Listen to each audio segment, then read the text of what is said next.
سلام، خیلی خوش اومدین به چنل رمان خونیم و قسمت دوم از رمان جذاب و هیجان انگیزمون. میون روزهای دانشگاه بالاخره یه جا کار پیدا کردم. توی یه شرکت مشغول کار شدم. کارهای سیستمیش با من بود، حقوقش هم خوب بود. از صبح زود میرفتم بیرون تا آخر شب. یا دانشگاه بودم یا سر کار. همون روزام رفتیم محضر و جدا شدیم. روز محضر بابام بهش مرخصی نداده بودن. آبجی و مامانم هم همایش بودن. مجبور شدم خودم تنهایی برم. تا مرخصی بگیرم و برم یکم دیر شد. با نفس نفس رسیدم و دیدم مهدی نشسته. دست باچه گفتم سلام. بلند شد نگام کرد و گفت سلام. داشتم میرفتم دیگه، خیلی دیر اومدی. هول گفتم نه یکم ترافیک بود، دیر شد، نوبتمون شده. سری تکون داد و گفت نپرسیدم. رفتم از خانومه پرسیدم، گفت 2-3 دقیقه دیگه نوبت ماست. برگشتم سمتش و نفسم و بیرون دادم و گفتم خدا رو شکر الان نوبتمون میشه. سری تکون داد و روشو برگردوند و نشست. با فاصله خیلی زیاد ازش نشستم اما سنگینی نگاهش رو حس میکردم. نفهمیدم چرا یهو دلم گرفت. اسممون رو صدا کردن، داخل شدیم. زنی چادری و اخمو یه سری برگه گذاشت جلومون تا امضا کنیم. خم شدم امضا کردم. خودکار رو گرفتم سمت مهدی. با تأخیر خودکار رو گرفت و شروع کرد امضا کردن. با دیدن حلقمون که هنوز تو دستش بود یه چیزی تو دلم گرفت. سرمو پایین انداختم. رفتیم بقیه کارا رو کردیم. بعد تمام شدن کارمون جلوی در گفت سر ظهر کجا میری؟ بیا برسونمت. از تعارفی که زده بود تشکر کردم و خداحافظی کردم. بعدم رفتم. چقدر اون روز برام تلخ و دلگیر بود. رسیدم خونه، زیر دوش انقدر گریه کردم تا کمی سبک شدم. نمیفهمیدم دردم چی. مشکل اینجا بود از اینکه مجدد برگردم تو خونه مهدی برام کابوس بود. اما این گریه ها و دلی که گرفته بودم درک نمی‌کردم. غروب مامانم و آبجیم اومده. آبجیم خیلی فیلم هندی میدید اون دوران. همه چی براش رمانتیک بود. با زور از زیر زبونم حرف میکشید چی شد چی نشد. منم همه چی رو تعریف کردم. پکر گفت خاک تو سرت. یه بوس خدافزی، یه بیمون نروی. همون بهتر که از این آدم جدا شدی. بره مهین دخترشو بده بهش. انقدر باعث جدایی تو شد خودشو کش تا طلاق بگیری. حالا ببینم به چی میخواد برسه. میخواد بره دخترشو بده به اون. تشر زدم این چه حرفیه. عصبی گفت والا چرا باعث زندگیت شد. چش داشت رو داداشش. بره دخترشو بده بهش دیگه. همینجا بحث دیگه کسی طولش نداد. کم کم زندگی با گذر زمان برام از یاد برد گذشته ها رو. 5 سال گذشت. 24 سالم شده بود. دانشگاه تموم شده بود. توی یه شرکت خوب کار میکردم. آبجی من با یه پسر خوب ازدواج کرده بود. تازه دخترش دنیا آمده بود. منم دیگه نمیذاشتم بابام بره سر کار. خودم خرج خونه رو میدادم. اون دوتا هم یا مسافرت بودن یا تو خونه دختر مریم آبجیمو نگه میداشتن. کلاً حالشون خوب بود. تنها دغدغه‌شون این بود چرا من ازدواج نمی‌کنم. خواستگار زیاد داشتم چون صورتم خیلی بیبی فیس بود. هر جا میرفتم یه خواستگار پیدا میشد اما من کابوسم شده بود ازدواج. اسمش میومد حالم بد میشد. 4 ستون بدنم میلرزید. یه شب طبق معمول مامانم کلی نصیحتم کرد ازدواج کنم. منم باهاش جر و بحث کردم. تازه نشسته بودیم آبجیم و شوهرش اومده. شوهرش احمدم همدهاتیمون بود. پسر خیلی خوبی بود. تا اومدن سری بچه رو ازشون گرفتم. بابام غر زد و افتاد دنبالم تا اون بچه رو بگیره. آخرش مامانم که زورش تو خونه زیاد بود اومد بچه رو گرفت و برد. مریم معترض گفت هیچ ببین یکی میگه خوش اومدی، چه خبر، حالت خوبه. یکی به دوماد خونه خوش آمد میگه. مامانم ریخ رو من. از اون بدتر بابام گفتن مگه لیلا امون میده، بیاین تو. اومدن نشستن. باقلوا خریده بودن. سریع چای ریختم. بچه مریم رو بردم شستم. پوشکش کردم. چون مریم دست تنها بود خونش اینجا میومد ازش میخواستم فقط استراحت کنه. سفره شامو انداختم و نشستیم داشتیم غذا میخوردیم. یهو گوشیم زنگ خورد. من هیچ وقت این موقع شب بهم زنگ نمیزدن. بلند شدم رفتم تو اتاق خواب. تلفن رو جواب دادم. یکی از دخترای شرکت بود. بعد احوالپرسی گفت لیلا من آخر هفته تولد گرفتم تو باغ. میای دعوتت کنه؟ معذب گفتم مبارک باشه عزیزم. نه جونم من نمیتونم بیام. اما حتما کادو تو میده. معترض گفت ای بابا مگه من بحثم کادوه؟ خب پاشو بیا دیگه. من به خاطر خودت میگم بیا. حرف و حدیث پشتت هم جمع میشه. متعجب گفتم چطور؟ روک گفت بچه ها پشت تو شرکت میگن اموله، مثل کامپیوتر فقط کار میکنه دیگه هیچی حالیش نیست. خجالت زده شدم. لبخند دلگیری زدم و گفتم من که برام مهم نیست حرف بقیه. از تو هم ممنونم بابت دعوتت، اما برام مقدور نیست که بیام. یکم چرت و پرت تعارفدار به هم گفتیم و تلفن رو قطع کردم. با خودم گفتم منو چه به پارتی و باغ و این چیزا، چه اهمیتی داره پشتم چی میگه. از فردا که رفتم شرکت حواسم رو بیشتر جمع کردم. متوجه شدم که هر کی منو میبینه پشتم ادا در میاره. البته هر کی که نه. یه اکیپ تو شرکت، 3 دختر و 4 پسر. اولش چیزی نگفتم اما دیگه شورشو در آورده بودن. کاری کرده بودن راضی نبودم حتی از جام پاشم برم دستشویی. ناهارم که هیچی. نمیرفتم کلا. چون موقع ناهار همه جمع بوده. اینا ادا در می آوردن و همه میخندیدن. غذا کوفتم میشد. یه روز یه فلشی بود که توش چند تا برنامه ریخته بودن واسه سیستم رئیس شرکت که یه مرد 35 ساله بود. زیاد شناختی ازش نداشتم، دورا دور میشناختمش. از دور آدم خوبی به نظر میومد. پا شدم تو آینه، شالمو درست کردم. فلشو برداشتم و رفتم بیرون. یکی از پسرها منو دید، پشتم گونوت گرفت و دهنشو کج کرد. دیگه نتونستم ساکت بمونم. یهو برگشتم چون غیر منتظره بود، دهنش کج موند و گفتم دارین سکته میکنید؟ زنگ بزنم اورژانس یا بخندم و پولتون رو بدم برای شیرین بودنیتون؟ خیلی مسخره خندید و شونه‌هاشو بازی داد. یکی از دخترها که مثلا میخواست بگه خیلی زبون دراز و الان میاد حال منو میگیره و از دوستش دفاع میکنه، جلو اومد و گفت هیچ کدوم. برو بشین نمازخونه دعا کن. مثل شما حاج خانوم به راه راست هدایت بشی. بی توجه به خنده‌هاشون گفتم فقط از دستم برمیاد برای شفاتون دعا کنم. چقدر باید بیکار و بی‌آر باشی که بیفتی دنبال کسی که باهات هیچ کاری نداره مسخره بازی در بیاری تا 2 نفر بهت بخندن. بگن مجلس کم کن. کاش انقدر عقده‌ای نباشی. رفتم سمت اتاق رئیس. اینم داد و بیداد را انداخته. اومدم تو اتاق، داد و بیدادشون بیشتر شد. فرامرزی رئیس شرکت سرش از تو مانیتور بلند کرد و گفت اومدیم برنامه ها رو نصب کنی؟ یه نگاه هم به دوربینا میندازی برنامه‌هاش گاهی هنگ میکنه. نشستم کنارش و بی‌حوصله گفتم چشم الان ردیفش میکنم. باز صداها بالاتر رفت. فقط دختره قربتی رو میشنیده. فرامرزی متعجب گفت صدای چی؟ فلش رو زدم به دستگاه و گفتم دعواست رومه. پشتم هر وقت راه میرم ادا در میارن. امروز دلیلش رو پرسیدم، چیزی آیدم نشد. عصبی بلند شد رفت بیرون. همه ها خوابید. از اکیپ اونا خواست تو اتاق انتظار منتظرش بمونه تا بفهمه این سر و صداها واسه چی. اومد تو اتاق و گفت ولش کن اونو، پاشو بیا ببینه. تکون نخوردم و گفتم چرا؟ گوشیشو تو جیبش گذاشت و گفت تکلیف این مسخره بازی‌ها باید مشخص بشه. با خونسردی گفتم من نه شکایتی دارم، نه میام اونجا که ببینم چرا اونو داد میزدن. نه هم برام مهمه که بیام به خاطرشون اونجا تا بفهمم چند تا الاف چرا پشتم سکته میکنه. خندید و گفت چه زبون بلندی داری، نمیخورد بهت. فلفل نبین چه ریزه، بشکن ببین چه تیزه. باشه نصب کردی یادت نره چیزی که گفتم. چشمی گفتم و از اتاق رفت بیرون. نگاهی به تیپم کردم. والا مثل بقیه بود. لهجه هم نداشتم. نمیدونم چرا سر این که باشون مهمونی نمیرفتم اینجوری مسخرم میکردن. بعد تمام شدن کارم پا شدم رفتم تو اتاقم.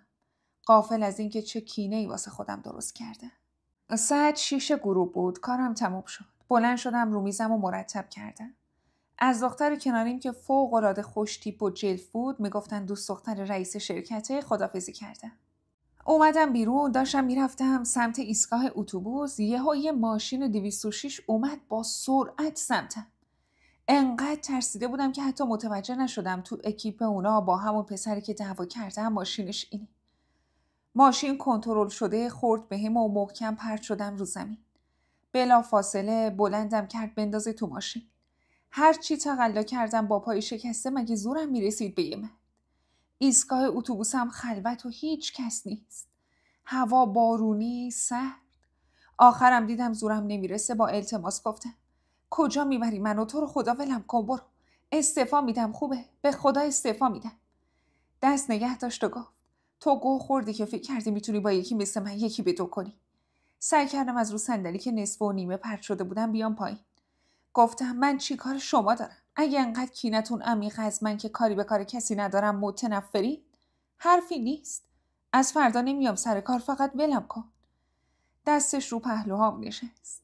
عاجزانه گریه کردم. دختر نبودم که بترسم از بعدها و ازدواجم یا این چیزا یا حرف مردم. اما خودم رو میشناختم. همچین بلایی سرم میومد بعدش باید میرفتم تیمارستان. کشششو نداشتم. خیره اشکام انگار لذت میبرد. گفت بگو گوه خوردم ولت کنم. درد پام امون نمیداد حداقل گوشیمو پیدا کنم. ناچار با گریه گفتم گوه خوردم. خندید، در ماشینشو بست، خودشم سوار شد و رفت. لنگون لنگون رفتم رو جدول نشستم. از سرما دستام خم نمیشد. پاچه شلوارمو بدم بالا ببینم چی شده. بی پناه و تنها زدم زیر گریه. پامو بالا زدم دیدم چیزی نشده، فقط باد کرده و از چند جا خراشیده شده. بالاخره اتوبوس اومد، سوار شدم. تو اتوبوس تنها من بودم و یه خانم دیگه. بی توجه بهش گریه کردم تا رسیدم سر کوچمون. پیاده شدم و با همون پا رفتم خونه. کسی خونه نبود. من بودم و حموم و دوشی که زیرش عربده میکشیدم. شبش مامانم پامو جا انداخت. زرده تخم مرغ و یکمم آتاشکال دیگه بست به پام. خدا رو شکر صبح میتونستم راه برم. پا شدم رفتم سر کلاسا. یه آموزشگاهی که میرفتم به جز کلاسا تخصصی یه سری چیزای خیلی خوب یاد میدادن. به دوستم گفتم شرکتی که کار میکنن نیرو میخواد. گفت پسرموشه، حتما میگه یه جایی برام باز کنه. خیالم از بابت کار راحت شد. زنگ زدم به منشی شرکت و گفتم که دیگه نمیام و استعفامو آماده کنه. داشتم میرفتم خونه، رئیس شرکت فرامرزی زنگ زد. تا سلام دادم گفت تهدیدت کردن؟ با من گفتم نه، فقط دیگه نمیخوام کار کنم. مکسی کرد و گفت خیلی خوب، همین الان بیا شرکت با هم حرف بزنیم. بعد نخواستی بمونی استعفا بده. پا شدم رفتم شرکت. فرامرزی منتظرم بود. بی نوبت و انتظار رفتم داخل. اول به پام که میلنگید نگاه کرد، بعد به صورتم. نشستم رو کاناپه، اومد نشست کنارم. از این نزدیکی اصلا از این شرکت دیگه خوشم نمیومد. کمی عقب‌تر رفتم و گفتم من یه مدت نمیخوام کار کنم، کلاسای پیشرفته برداشتم. میخوام به اونا برسم، بعدش هم آزمون بدم. خم شد سمتم و گفت چطور یهو یادت افتاد؟ کدومشون بهت حرف نامربوطی زده؟ با سکوتم گفت چی از این بهتر که رئیس شرکت تو رو صدا میزنه و میگه مشکلتو بگو حل کنم. یعنی منو ضعیف‌تر از اونا میبینی؟ آره، فکر کردی من نمیتونم مواظبت باشم؟ نگام کن. نگاش کردم. عمیق و طولانی. ما آدمایی که تو سن پایین زخم میخوریم یهو جوری بزرگ میشیم و عاقل میشیم. هر قدمی که قراره برداریم پشتش کلی فکره که مبادا دوباره اشتباه کنه. هنوز اشتباه قبلی قلبمو میسوزونه. چرا باید یه مرد خم میشد تو چند سانتی صورتم؟ میگفت فکر کردی من نمیتونم مواظبت باشم؟ چون که این یه آدم لاشی بود که میفهمید چه حرفی بزنه دل یه دختر رو راحت ببره. عقب‌تر رفتم. دیگه کامل چسبیدم به دسته مبل و با احترام گفتم ممنونم از محبت و لطفتون، اما من دیگه مایل به کار کردن تو اینجا نیستم. اگر که بخواین دوستای خوبی دارم بتونن از پس کاراتون بر بیان. استعفا نامه رو امضا میکنم، یه روز تو هفته‌ام میام وسایلمو جمع میکنم، میرم حسابداری. فعلا با اجازه. بلند شدم که گفت برمیگردی اینجا. فعلا چند روز استراحت کن، برگرد. اگه هم کسی اذیتت میکنه من میگم که دوست دختر منی. اون وقت کسی نمیتونه چپ نگات کنه. مسخره خندیدم و گفتم ممنونم، نیاز به این مسخره بازی نیست. اگه کسی منو اذیت کنه خودم بلدم حلش کنم. مگه واسه شکایت پیشتون اومدم که شما دنبال راه حلی برای مواظبت از من؟ فعلا خدا نگهدارتون. قبل بستن در صداشو شنیدم که گفت دختره سرتق نیم وجبی 2 متر زبون داره. چرا واقعا؟ چرا ما دختر یکم از حقمون دفاع میکنیم بهمون میگن زبون دراز؟ عصبی رفتم پیش منشی، خواستم استعفانامه‌مو آماده کنه. سر هیچی ببین کارم به کجا کشیده شده بود. منشی با فضولی ازم داشت جواب پس میگرفت. منم سر به هوا یه چیزی تحویلش میدادم. سری امضا کردم دادم بهش و گفتم خوبی بدی دیدی حلال کن. گاهی اذیتت کردم. خندید و چال گونه هاش نگاهمو به خودش کشید و گفت نه جانم، تو که آزارت به مورچه هم نمیرسید. دلم برا تنگ میشی. بغلش کردم و برگشتم. لنگون لنگون داشتم میرفتم، متوجه امیری عامل این اتفاقا شدم. نگاش کردم، موهاش بلند بود. همیشه پشت سرش میبست. یه شال گردنم گردنش بود. با پالتوی بلند و بوتهای گرون قیمت. همیشه خدا میخواست خیلی آدم متمدنی دیده بشه. ظاهر آدما دروغگوترین ویژگی آدماست. بدون هیچ عکس‌العملی رد شدم و رفتم بیرون. دوست داشت دوباره پشت سرم ادا در آوردن و تیکه بینداختن. هیچی نگفتم، اصلا دردسر نمیخواستم. اونم تو این شهر که کسی رو نداشتیم. تو ایستگاه اتوبوس وایساده بودن. اینجا زیاد مسیر پر رفت آمدی نبود. اغلب خودشون ماشین داشتن، سر همون اتوبوساش کم بود. نشستم رو صندلی. پام خیلی درد میکرد. از صبح روش وایساده بودم. یکم با دستم ماساژش دادم. دیدم از دور امیری داره میاد. انقدر سر اون گو خوردم از خودم ناراحت بودم که نه چیزی رو یادآوری میکرد مغزم برام، نه میخواستم این مرتیکه رو ببینم. رسید بهم کنارم نشست. بلند شدم راه افتادم برم تاکسی بگیرم. دنبالم راه افتاد و گفت همون معذرت خواهی که کردی برام کافی بود، نیازی نبود بیکار بشی. از حرص دستم رو تو جیب کاپشنم کردم و محکم ناخونم و کف دستم فشار دادم. بازومو گرفت و گفت وایسا ببینم، مگه با تو نیستم؟ میگم نیاز نیست بری، میتونی بمونی، من دیگه کاریت ندارم. میسپارم بچه‌هام کاریت نداشته باشه. بازومو از دستش در آوردم و گفتم آخه چقدر مردونگی میکنی؟ دست از سرم بردار، برو پی کارت. برو جای دیگه عقده‌هاتو خالی کن. عصبی گفت کجا میخوای بری؟ نمیخواد بری. برگرد همینجا. نمیدونم چرا در برابرش ضعیف بودم، انگار من رو ترسونده بود. بغض کردم و اشکام ریخت و گفتم تو رو خدا ولم کن، بذار برم. من جایی که آدم بدذاتی مثل تو باشه نمیتونم بمونم. ول کن دستمو. چند لحظه نگام کرد. متعجب دستمو ول کرد و گفت چرا گریه میکنی؟ مگه چی کارت کردم؟ مثل بچه‌ها اشکامو پاک کردم و گفتم دیگه هیچ وقت جلوی چشمم نباش. پا تند کردم سمت اتوبوسی که رسیده بود و سوار شدم. ما آدما گاهی پیش یه نفر جوری غرور و عزت نفسمون میشکنه که دیگه از اون آدم متنفر میشیم و دلمون نمیخواد هیچ وقت ببینیمش. برگشتم از پنجره نگاش کردم. وسط خیابون وایساده بود و همچنان نگاه میکرد. اون روز رفتم خونه مریم، نشستم تعریف کردم چیا شده. گرفت عکساشون از پروفایلاشون نگاه کرد و بعد گفت خوب شد اومدی بیرون، عوضیا. دیگه بهشون فکر نکن. پا شدم خونه‌شو که مثل بم ترکیده بود و تمیز کردم. فقط بچه شیر میداد، میپخت، میخوردن، آرایش میکرد، میرفت تو بغل احمد. دیگه چیزی از خونه داری نمیدونست.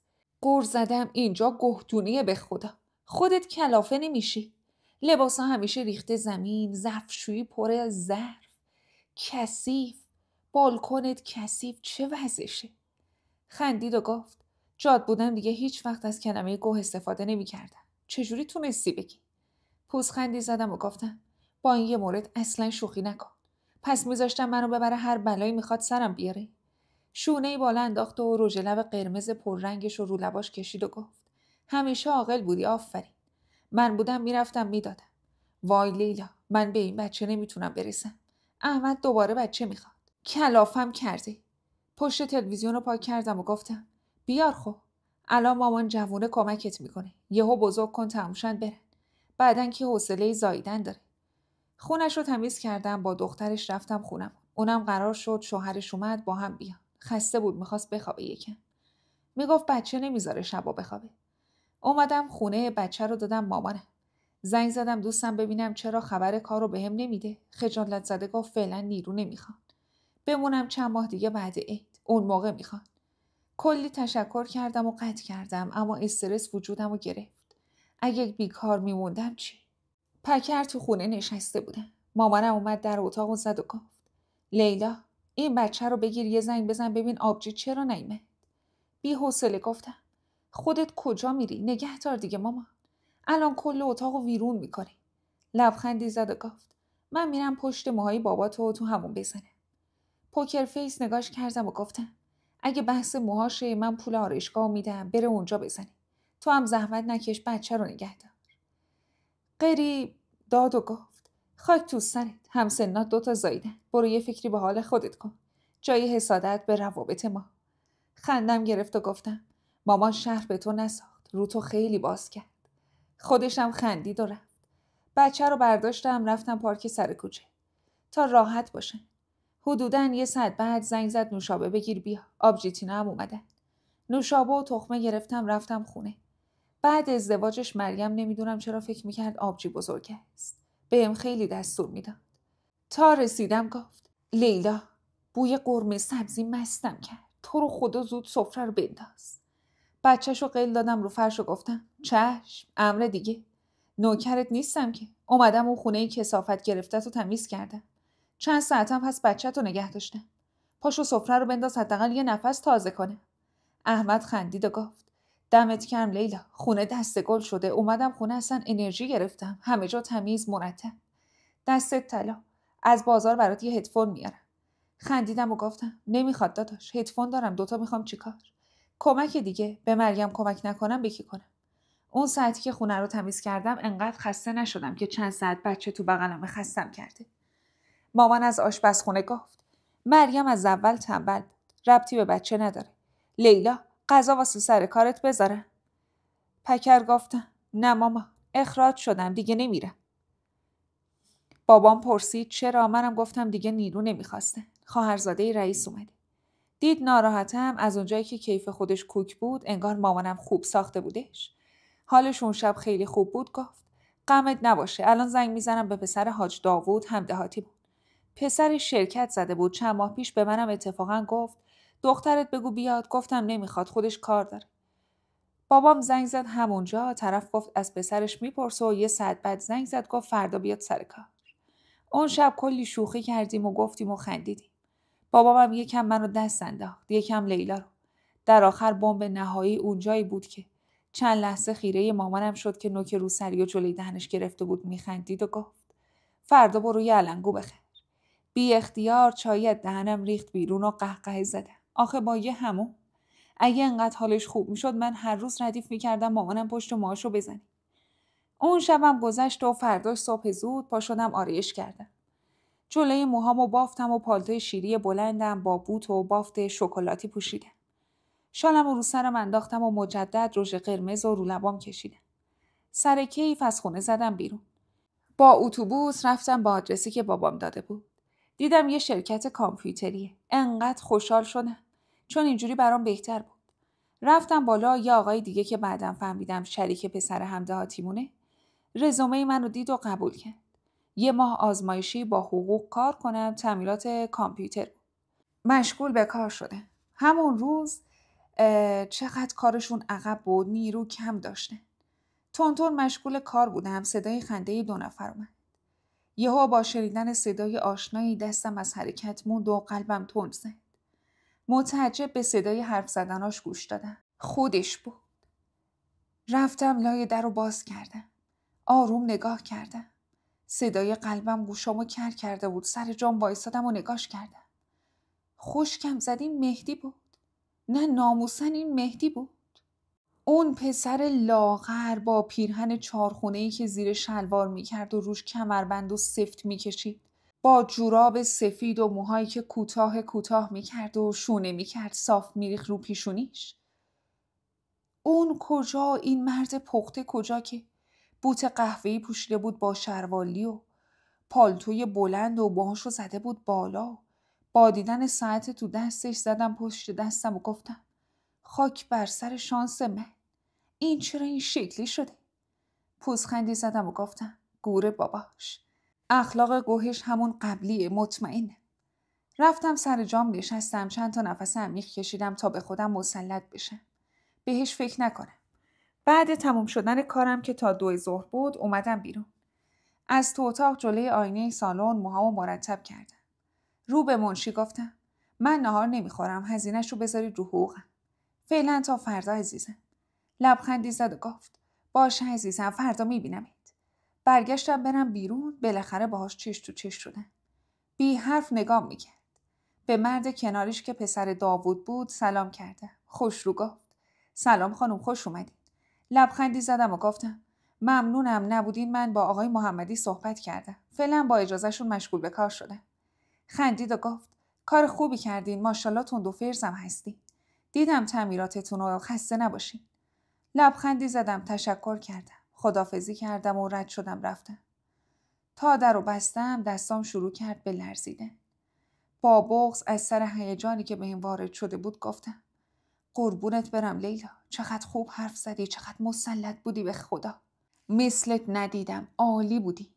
الان بلرز، تموم شد، الان راحت باش. الان خودت بلرز، دستت بلرزه، هر کاری میکنی بکن. قربونت برم که اونجا انقدر مسلط بودی. رفتم یه آب خریدم خوردم. دستم رو قلبم گذاشتم و گفتم چته بابا؟ مهدی جوگیر رو دیدی؟ دیگه چرا اینقدر به هم ریختی؟ از مغازه اومدم بیرون و رفتم سمت خیابون. دیدم مهدی سوار یه شاسی بلند مشکی شد و رفت. شوکه وسط خیابون وایسادم و به محو شدنش خیره شدم. انقدر حالم بد شد. انگار فرض کن سرت هوا آورده. یا تو زیرزمین زندگی میکنی، جارید رفته قصر گرفتی. همچین حسی داشتم. آخه من همیشه تو تصوراتم میگفتم طلاق گرفتم، موفق شدم، سرم گرم درس شد، مهندس شدم، کار میکنم. مهدی هم لابد تو دهات پیش زنشه، تو فلاکت به سر میبره. حالا انقدر تجملات و مغزم قبول نمیکرد. با گریه سوار اتوبوس شدم، زنگ زدم مریم و گفتم الو مریم، مهدی رو دیدم. خواب آلود گفت یا خدا اذیتت کرد. گریم شدیدتر شد و گفتم نه، به هیچ جاش حسابم نکرد. مریم نمیدونی چی شده، چه تیپی، چه قیافه‌ای، چه ماشینی. وای مریم دارم سکته میکنم. نفسشو داد بیرون و گفت به خدا فرهنگ فقط تو جم تیوی طلاق میگیرن واسه هم آرزوی خوشبختی میکنه. چقدر یعنی تو حسودی؟ چشم نداری ببینی؟ عیبی نداره، حالا پاشو بیا اینجا، من زنگ میزنم دهات، از خاله آمار میگیره. یه بار خالم زنگ زد آمار مهدی رو بده. بعدش هم گفت خاک تو سر دخترت. مامانم هم خالم رو فش داد و گفت دیگه خبر نیار واسه ما. بعد اون دیگه خالم قهر کرد و هیچی نگفت. از اون برم از دهات مهمون میومد حرف خاصی نمیزدن. چون خالم همه جا پر کرده بود مامانم فشش داده. تلفن رو قطع کردم، رفتم خونه‌شون، دیدم غذا سفارش داده. تا منو دید خندید و گفت نمیدونستم انقدر حسودی به خدا. نشستم و گفتم بحث حسودی نیست. بحث اینه تا با من بود امول بود. الان ببینیش فکر میکنی کی؟ در غذا رو باز کرد و گفت زنگ زدم آمارش رو در آوردم، زن نگرفته. همون سال پا شده رفته جنوب کشور، جنس آورده فروخته. هم تو روستا هم تو شهر. به مغازه‌دارا پخش کرده، پولدار شده. میگن برو بیایی ساخته، بیا و ببین. شانس گوه ماست. یکم از کباب گذاشت دهنش و گریه کرد و گفت دیشب با احمد دعوام شد. بچه گریه میکرد، منم سرم تو گوشی بود. پا شده منو فش میده. خب مرتی که پاشو خودت مردار. مریم از اونا بود که رو میدادی آسترم میخواست. حرف بدی نمیزد، بچه که فقط واسه زن نیست. اما اگه اون لحظه اینو میگفتم انقدر جوگیر بود پا میشد روی این موضوع طلاقم میگرفت. پس گفتم پاشو خودتو جمع کن بابا. دیشب اومدی آب پرتقال خوردی، رو اوپن خونه است. ظرف صبونتو هنوز نشستی، اینم از بچه است. شیر ریخته روش، این خیالت نیست. پاشو یکم به خودت بیا. گم شو بابایی گفت و بحث تموم شد. غذا خوردیم، نفهمیدم چجوری مخمو زد که به خودم اومدم دیدم ظرفا دستمه دارم میشورم، اونم تو گوشی. بعد اتمام کارا رفتیم خونه ما. تو راه بهم میگفت لیلا منو آدم کن. بگو چجوری تیز باشم، چجوری زود پاشم کار کنم، تنبلیم نیاد. بهم یاد بده. اصلا حوصله‌شو نداشتم، رومو بی حوصله برگردوندم. نوش نوشی کرد و گفت نگاه دختره رو، انگار مهدی حرص بابای اینو بالا کشیده.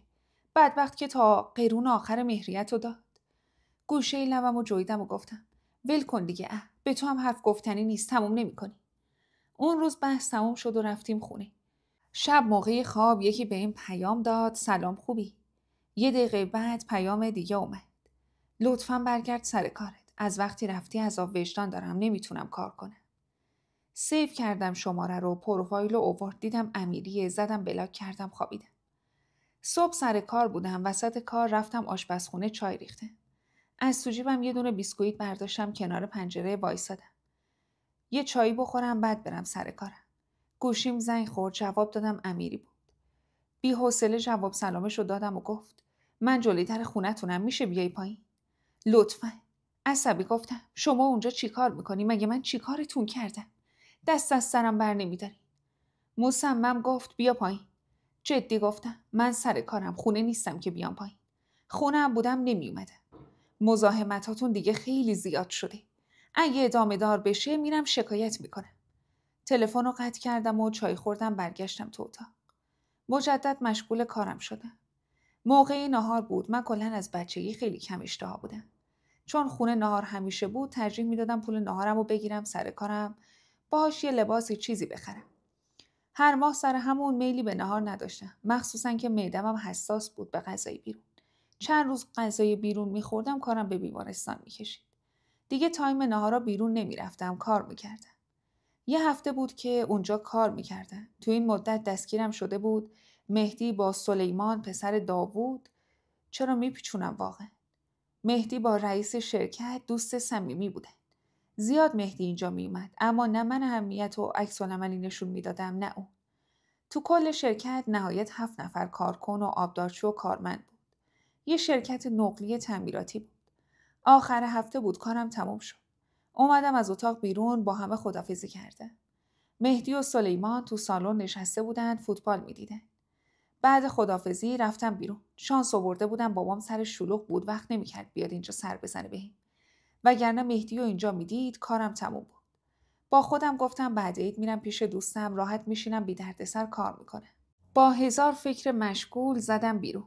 2-3 قدم دور نشده بودم که یهو یکی صدام کرد لیلا. برگشتم امیری رو دیدم. خوشتیپ، زیبا، با دست گل بزرگ پر از غنچه‌های سرخ وایسادم و نگاش کردم. جلو اومد و گفت از در خونتون تعقیبت کردم. فهمیدم اینجا کار میکنی. اخم کردم و گفتم چشمتون روشن. متقابل اخم کرد و گفت چرا اینجوری میکنی؟ من تو عمرم دنبال کسی نیفتاده بودم.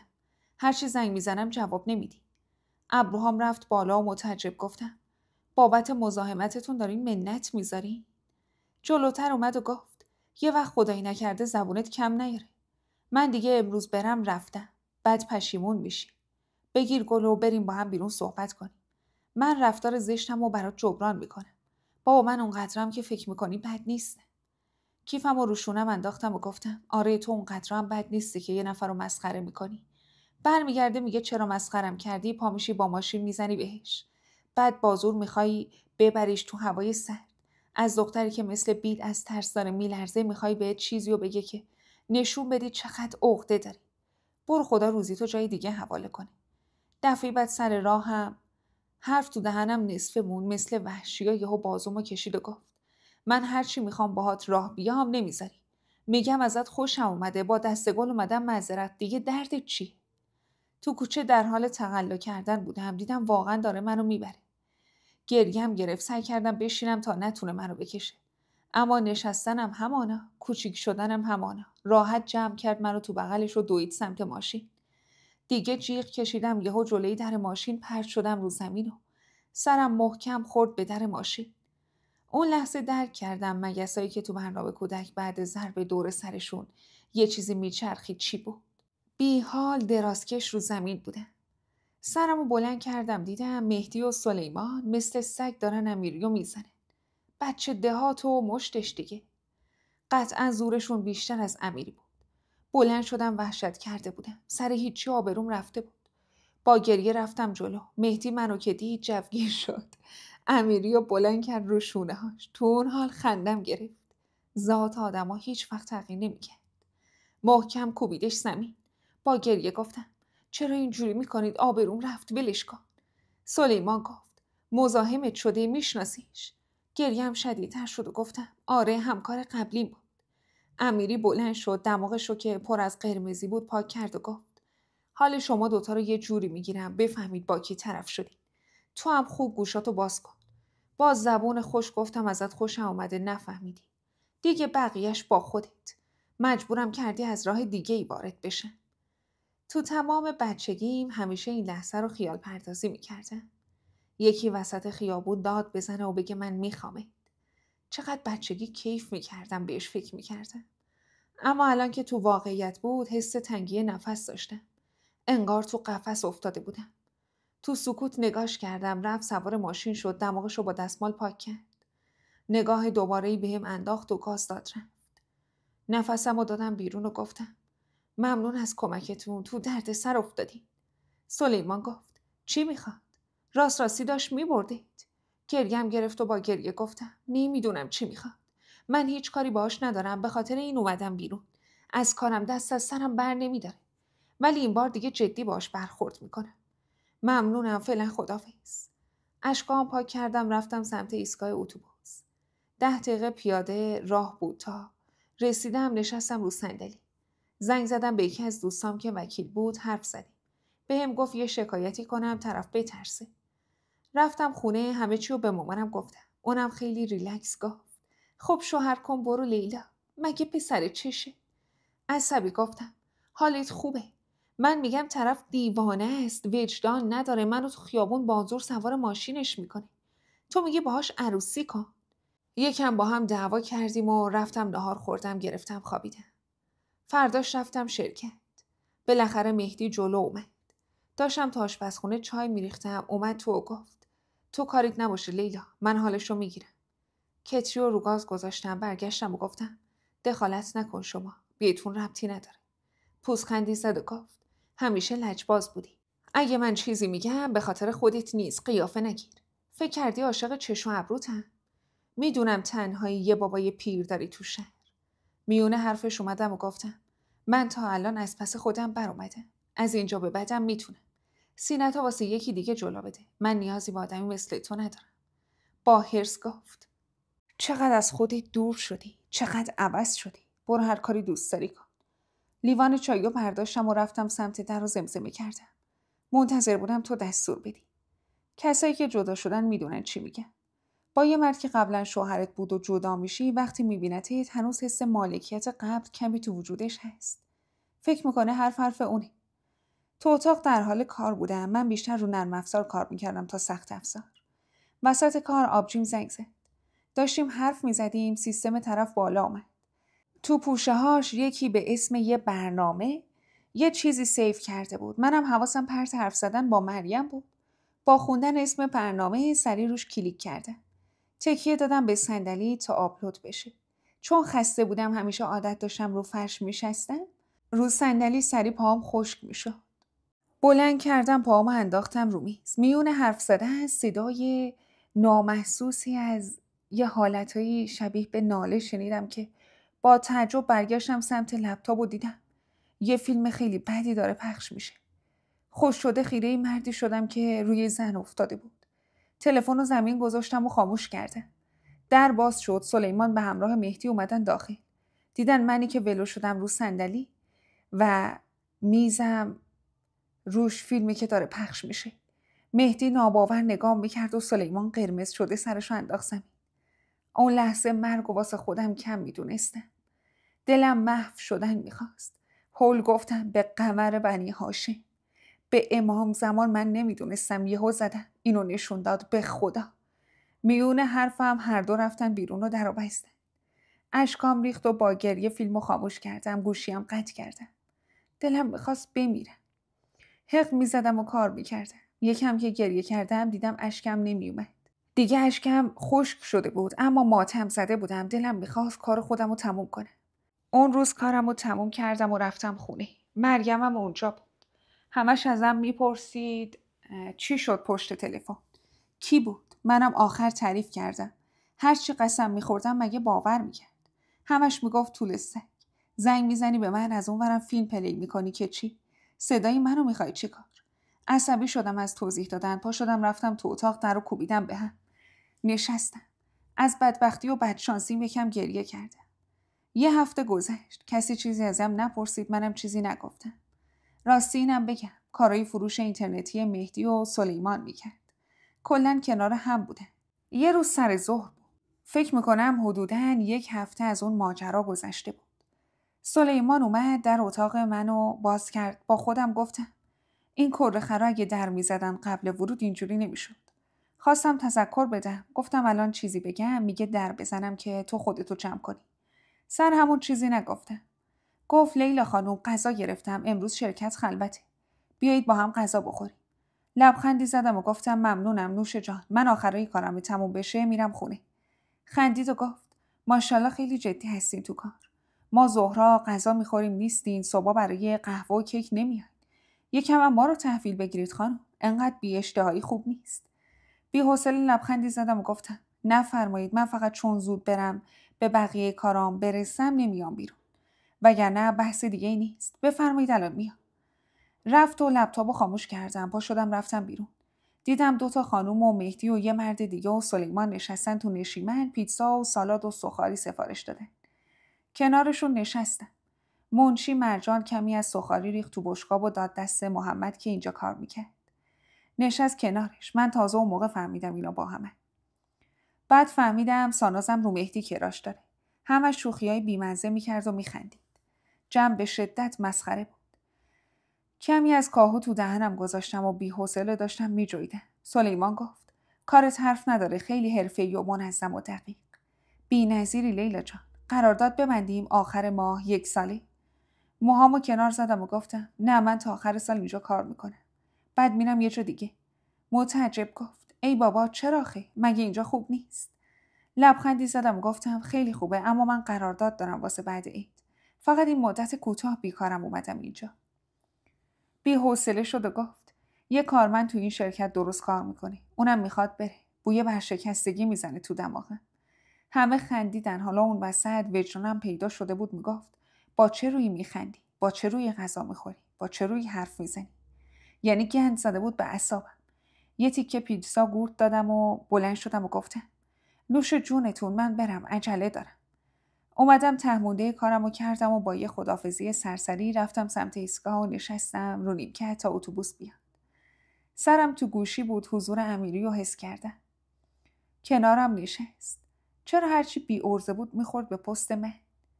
گفت سپردم بچه‌های گوشمالی به اون 2 بدن. به خاطر اون 2 با من دوست نمیشی؟ بلند شدم بیزار گفتم چقدر تو رقت انگیزی. برو رد کارت دیگه. من چرا باید با آدمی مثل تو دوست بشه؟ مگه مرد قحطیه؟ حق به جانب گفت. چه مگه؟ همه آرزوشونه منو میخواد. تو چرا ناز میکنی؟ زیاد ناز نکن، بعد به دست آوردن زود ازت میفته. از دور اتوبوسا دیدم. رفتم کنار خیابون. بازومو گرفت و تونتون مهد وعید میداد. منم که حساس رو مسائل محرم نامحرم در تقلا بودم، دستمو در بیارم نمیذاشت. یهو نمیدونم چی شد. یه چیزی چسبید به لبم. بدون اینکه جدا بشه گفت راه بیا با هم لیلا و دوباره کارشو تکرار کرد. هیچ وقت نتونستم حس اون لحظه‌مو درک کنم. وسط خیابون ساعت 2:30 ظهر پشت اتوبوس منو بوسید. هنوز اینو نتونسته بودم حذف کنم که مهدی جوری که انگار زنشو با یه مرد تو اتاق خوابش دیده. وحشیانه با امیری درگیر شدن. چند نفر اومدن جداشون کردن. جلوی همه مهدی زد تو دهنم و محکم پرتم کرد سمت جلو و گفت راه بیافت. هیچ وقت خودم هم درک نتونستم کنم که چرا اونجوری میلرزیدم و گریه میکردم و حس مجرما رو داشتم. با دستام صورتم پوشونده بودم. چند نفر رهگذر منو نشناسن. چرا اون روز هممون اینجوری عجیب شده بودیم؟ خب مرد حسابی به تو چه؟ یکی منو بوسیده. من چرا خجالت میکشیدم؟ امیری چرا با اون همه ادعا فرار کرد؟ چمون بود واقعا؟ منو پرت کرد رو صندلی ماشینش. تا نشست 2 کوبید تو سر و کله‌ام مثل چی عربده میکشید. چه غلطی کردی؟ چه گوی خوردی؟ با چه حقی؟ انقدر تشنه‌ای وسط خیابون؟ انقدر خراب شدی تو شرکت فیلم میبینی؟ لنگاتو میدی هوا؟ آره انقدر اوضاعت خرابه؟ الان که یادم میاد عصبی میشه. زبون درازم چرا اون موقع گم شده بود؟ چرا نگفتم به تو چه؟ فقط گریه میکردم جوری که انگار من و شوهرم با یه مرد دیگه گرفته. با حرص وسط رانندگی با سرعت برگشت، یکی زد تو دهنم و عربده کشید. گوه خورد تو رو بوسید. مظلومانه گفتم نزن. بلند جوری که 4 ستون بدنم لرزید گفت ببر صدا تو هیچی نشنوم. ساکت نشستم. پیچید توی یه کوچه و ماشینو برد پارکینگ. با استرس گفتم یعنی چی؟ منو کجا آوردی؟ هلم داد از ماشین پایین و گفت گم شو بیا ببینم. رو زمین نشستم. نمیدونم چه حرکتی بود. زورم نمیرسید. مثل مرغ میشستم رو زمین. تو پارکینگ منو کشید سمت آسانسور و گفت آبرو دارم اینجا، مثل تو بی آبرو نیستم.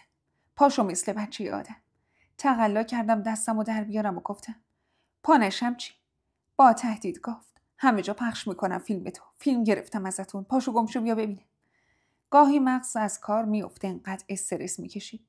با گریه گفتم کو نشون بده ببینه. در آسانسور رو باز کرد و گفت بیا نشونت میده. با زور و نامردی تمام منو برد تو خونهش. تو آسانسور پشیمون شدم که چرا سوار شدم. خواستم داد بزنم، جلوی دهنمو گرفت. در خونش رو باز کرد و پرتم کرد داخل و سری در رو قفل کرد. اومد سمتم و گفت حالا که انقدر تشنه‌ای چرا بقیه سیرت کنن؟ با التماس گفتم نکن مهدی، به حرمت اینکه زنت بودم نکن. نذار بیشتر از قبل ازت متنفر بشه. پوزخندی زد و پیرهنش رو در آورد. گفت آبرومو همه جا بردی، بی دلیل طلاق گرفتی، منو جلوی دوست آشنا یه سکه پول کردی. چقدر منت شنیدم، چه حرفا پشتم زدن. حقیق و ترس نمیذاشت درست حرف بزنم. بازور گفتم من اومدم که باهات زندگی کنم. کی راضیه زندگیشو خراب کنه؟ تو نامردی کردی نه من. تو رو جون هر کی دوست داری، جون خواهرات ولم کن. عصبی اومد سمتم، مانتو و شلمو در آورد و گفت تو چقدر خری؟ من گیر چه آدمی افتادم؟ قسم میدی جون هر کی دوست دارم، بعد خواهرامو مثال میزنی برام. تو حقت هر بلای سرت بیاد. 4 کتاب خوندی، فکر کردی کی شدی؟ تاپمو کند و دیدم نه این ولکن نیست. خواستم داد بزنم، دستشو گذاشت تو دهنم. تمام نیرومو میذاشتم دستشو هل بده، اما یه سانتم تکون نمیخورد. با دستام چنگ مینداختم، اصلا انگار درد نمیفهمید. هر کاری میخواست کرد. تهش مثل دوران ازدواجمون. آروم گفت خیلی خوب بود، دستت درد نکنه، دلم برات یه ذره شده بود. اشکام پاک کردم و گفتم اندازه دنیا ازت متنفرم. انقدر ازت بدم میاد که حاضرم بمیرم اما با تو روبرو نشم. الان آروم شدی؟ بی غیرت. امیدوارم سر عزیزت بیاد این بلا. واسه بار 1000م منو کشتی. هرچی میگفت گوش ندادم. پا شدم لباسام پوشیدم و برگشتم خونه. این چیزا رو از چشم امیری میدیدم. زنگ زدم شرکت. با لحن خیلی عصبی به رئیس شرکت گفتم که مزاحمم شده. دست بردارم نیست. اونم مسئوله چون کارمند اونه. از حرص لثه هامم دیگه میخارید. انقدر عصبی شدم شروع کردم به کشیدن موها. نگو بهم شوک که عصبی وارد شده بود، حالیم نبود. جیغ میکشیدم و دستم تو موهام بود. چند لحظه بعد به خودم اومدم و با داغونترین حالت ممکن رفتم همون. خودم رو شستم، رد دستاش، همه چیزو 100 بار کیسه کشیدم. در آخر با گریه اومدم گرفتم خوابیدم. چند ساعت بعد تو تب شدید میسوختم. مامانم و بابام بردنم دکتر و گفتن تب خیلی بالاست، خطرناکه. ببرنم بیمارستان بستری بشم. 1 هفته منو تو بیمارستان بستری کردن. تب داشتم و فشارم پایین بود. انقدر تو این چند روز ضعیف شده بودم. حتی سر پا نمیتونستم وایسم. پرستار دستمو میگرفت میبرد تو دستشویی. یه حالی بودم انگار مرده بودم. بیشتر از قبل ازش متنفر شده بودم. روز 5 بود که بیمارستان بودم. دکتر اومد و گفت دخترم فردا مرخصت میکنم. رفتی خونه به خودت بریز. یکم غذا بخور. خوراکیای مقوی بخور. حتما پیش یه روانکاو برو. من حدس میزنم این افت فشارت از اعصاب و روانته. با لبای خوش شده گفتم چشم، حتما میرم. لبخندی زد و گفت حیف این زیبایی نیست. الکی حیفش نکن. شکست عشقی خوردی؟ لبخندی زدم و گفتم نه. جواب کوتاه هم بهش نشون داد چیزی قرار نیست تعریف کنه. چند تا دارو به پرستار گفت و رفت بیرون. نیم ساعت بعد تایم ملاقات بود. همه اتاقا شلوغ. منم به مامانم و مریم گفتم دیگه امروز نیان. فردا بیان مرخصم کنه. تخت کناریم شوهرش اومده بود. داشتن دعوا میکردن. خانومه میگفت من بیمارستانم، تو غلط کردی ننتو بردی خونمو. الان همه چی ما گشته، چرا رفته خونه؟ مردم خیلی خونسرد و هرس‌سرار میگفت خیلی بزرگش میکنی مهسا. 4 لباس داری دیگه. گفتم تنها میاد پیشم. تو همون حین در باز شد و در کمال تعجب مهدی رو دیدم. دست گل بزرگ گلای روز و گذاشت رو سینم و کیسه خریدش رو گذاشت رو میز و نشست رو صندلی و بهم خیره شد. چشماش پر شد و گفت غلط کردم لیلا. انقدر دلم برات تنگ شده بود نفهمیدم چی کار کردم. به خدا به جون تو که اندازه دنیا برام ارزش داری، بعد رفتنت من فقط تو حسرت تو بودم. زمان کمی نیست که دیدمت. نتونستم خودم رو کنترل کنم. تو رو خدا ببخشید. هر روز میام اینجا اما خانوادت هستن. نمیتونستم بیام داخل. الان دیگه دلو زدم به دریا، بیام ببینم به چه روزی افتادی. اشکاشو پاک کرد و گفت چی کار کنم ببخشی منو. اشک از گوشه چشمم سر خورد تو موهام و گفتم برو هرچی گرفتی و بردار و برو. دیگه اون شرکت نمیام. تو هم تا آخر عمرم دیگه جلوی چشمام پیدات نشه. پاشو برو. با خواهش گفت به خدا عوض شدم. اشتباهاتم رو فهمیدم. نمیشه که. میون حرفش اومدم و گفتم حتی شنیدنشم برام عذابه. پاشو برو دیگه. هیچ وقت نمیخوام ببینمت. بلند شد و با پررویی گفت یه دونه بوست کنم بعد برم. دلم ضعف رفت. اینجوری دیدمت. با نفرت گفتم گم شو دیگه. خم شد سمتم و زمزمه کرد بوست کنم میره. گونم و عمیق و طولانی بوسید و آروم اومد سمت پایین تر. بی توجه به تقلام رفت تو گردنم. سرم هم ثابت با دستش نگه داشته بود که نمیتونستم تکون بخورم. تا جدا شد با دیدن مامانم پشمام ریخت. از پشت پرده با دیدن نگاهم زد تو دهنش و قایم شد. زیر لب گفتم خدا مرگت بده مهدی. گم شو برو. من به خاطر تو این حال افتادم. تو باز اومدی کارتو تکرار کردی. چقدر بدذاتی. پاشم از اینجا شکایت میکنم. خندید و گفت باشه پا شدی شکایت کن. وسایل خریدم برات. بخور خدافظ. رفت بیرون. تا رفت مامانم که خودشو لای پرده پیچیده بود اومد تو. متعجب خشکش سره بود. بازو لاغرمو خواست بشکون بگیره. چیزی دستش نیومد. بی خیال اونجا شد. یکی زد تو صورتم. کلافه گفتم مامان چرا میزنی به من؟ چه پا شده اومدی؟ متعجب گفت نشناختمش. این چرا این شکلی شده؟ وای لیلا به بابات بگم دهنتو پاره میکنی. آبروی ما رو نبر. شماره اون مرده رو بده. بی حال گفتم کدوم؟ یکی دیگه زد و گفت امیری بود. چی بود؟ اون بگم بیاد توی فتنه رو برداره ببره. لیلا برگردی به همین آبرومون میره. میگن بهتر از این پیدا نکرد. الکی جدا شد. مبادا غلط اضافه کنی ها. با گریه گفتم ولم کن ماما. من این گوساله رو میخوام چیکار؟ همش میاد سر راه. خب دوستای قشنگم تا اینجا داستان رو داشته باشین. امیدوارم که تا اینجا ازش خوشتون اومده باشه. میشه داستان رو الان لایک کنید چون اولش که لایک میکنید لایک نمیخوره. اگه میشه داستان رو الان لایک کنید و برای من یه کامنت هم بذارین. واقعا خواهری و برادری رو در حقم تموم میکنید. خیلی دوستتون دارم. خیلی سپاسگزارم برای تمام حمایتایی که از من دارین. لطف و محبتایی که دارین امیدوارم که لایق باشن. مواظب خودتون باشین تا قسمت سوم. خدا نگهدار.